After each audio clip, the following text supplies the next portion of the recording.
Hello, everybody. Hello. It is your girl, the collective one. I'm back on the road, heading to Sioux Falls again for my weekend. Behind the chair at the salon. Oh my god, I turned this heat up way too high. Golly. It is a beautiful rainy day here. And I actually started listening to a video. And I was like, I actually kind of feel inspired to make my own video for YouTube. And so I'm going to take next week to really edit down all the things and get all of my candles and stuff prepared and all the stuff. But what I was so excited to talk about today was normalizing not telling people shit. Okay. My man and I, it's just so great. It really is. It's so great. But I haven't told a lot of people about my relationship, and that's fine. That's perfectly fine. Like, no one needs to know about me and him and those who, like, really truly support us. But a movie in my head popped up, okay? And it's called Guess Who. I think y'all have seen this movie with Bernie Mac, Ashton Kutcher, and Zoe Saldana, however you say her name. And they go home to meet her fiance, or boyfriend, or whatever. And he's white and she's black. Now, that part of it's not relevant because my boyfriend's black. But the part that is relevant is how they didn't know until he showed up that A, she was still in a serious relationship. She just quit telling him stuff. And B, that he was white. And C, that they were engaged. I'm pretty sure they were engaged or getting engaged or something like that. And so that inspired me to make this video because not everybody wishes you well, okay? And I actually had someone that asked me, like, I thought this, I thought that. Yeah, that's what your thoughts were. You saw what you wanted to see. I never once, projected that out there, that I was one way or the other. I don't box myself in. But not everybody wishes you well. And so the quicker we can learn that, it's hot. The quicker we can learn that, the better. Because why would we tell people about our lives and things that really make us happy? And it could be people that really make us happy, you know? But why would we share that when, again, they want to see us as happy as they are? Not everyone's actually happy, okay? They're just not. A lot of people project false happiness. A lot of people, they say, congratulations, I'm so happy for you, but then behind closed doors, they're cursing you and your relationship out because they don't have that. And so that's why that movie popped up in my head, because not everyone is happy for you, and you have to set firm boundaries on what it is that you're choosing to do with your life. I actually had an old friend of mine, she called me last night, and I just did not want to talk on the phone. I just didn't. I'm in my little love bubble right now, you know? And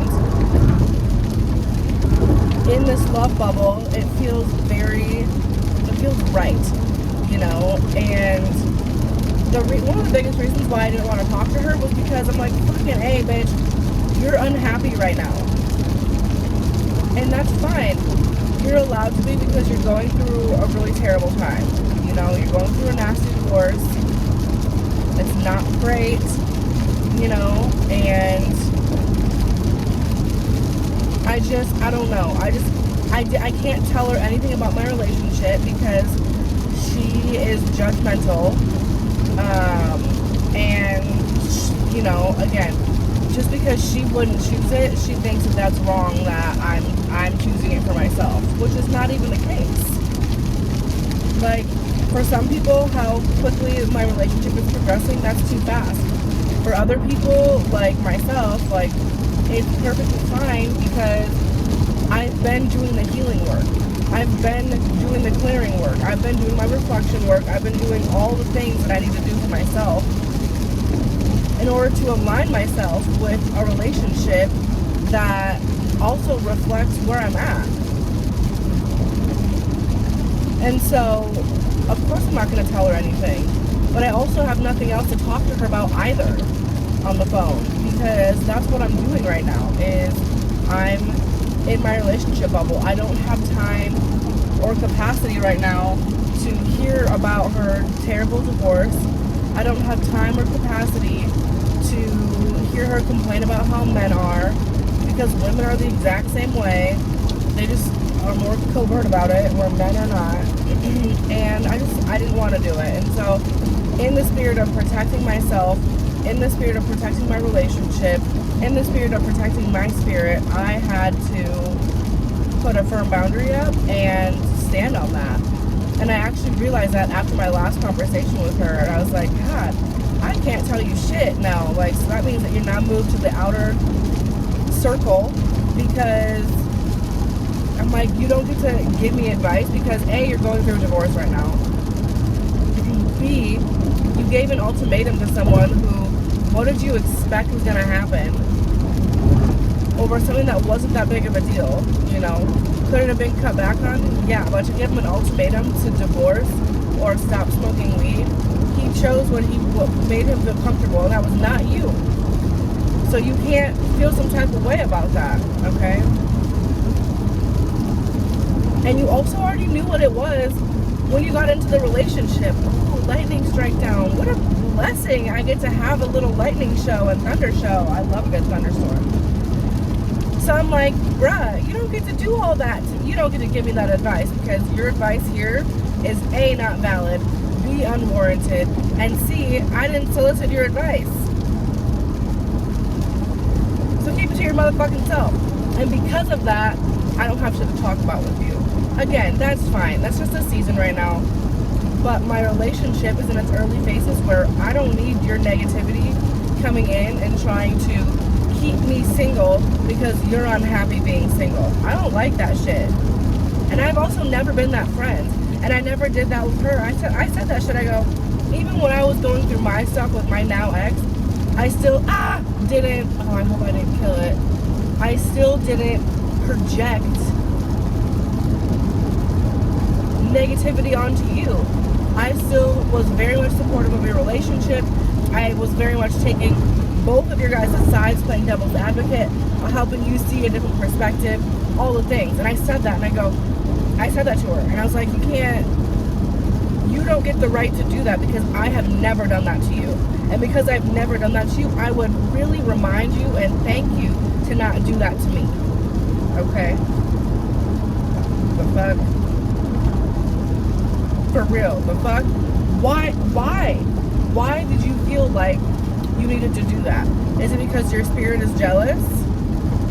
That's why you normalize not saying shit in your relationships, because there are envious spirits out there. There are jealous spirits that really want what you have, or they want you and no one else gets to have you. And so because of that, it's unsafe to say shit to people. And so once you start to learn that, and you start to see that energy coming off of people that you used to talk to, now you have to do your due diligence and being better, choosing better people to surround yourself with. I'm in a phase in my life where I'm in a mature, happy, functioning relationship, moving towards marriage quickly, which is exactly why I'm dating. I'm not dating to fucking waste time. I'm dating to find my person. And I found my person. And that means that I don't need to include anybody else in that, including my mama, including my dad, including my brother. Like, no one needs to know. And those who know, like I said, know. And so that's what was really motivating me today on this beautiful rainy drive back to Sioux Falls to go to work. And I was like, let me just record a little something. You know, just a little bonus episode of, I don't know, whatever this is going to go on, but it feels good to be in my little love bubble. It feels good to be in my own reality that is being created with me and my partner, and I've been really working hard for this. And I'm excited that I have it and that I'm continuing to grow it and nurture it and feed it and really be there in the best version of myself that I can possibly be at this level. And then again, as I continue to ascend, I'm going to be the best version of myself that I possibly can be. So I'm just motivated to talk about that today, and I hope that this resonates with you guys. I know it will, because if I'm feeling motivated to talk about something, it means that it's going to resonate. So that's it. This is a shorter episode today, only like 10-15 minutes long, but enough that I was able to get my point across. Stop telling people shit. I don't care who the fuck they are. Stop telling people shit.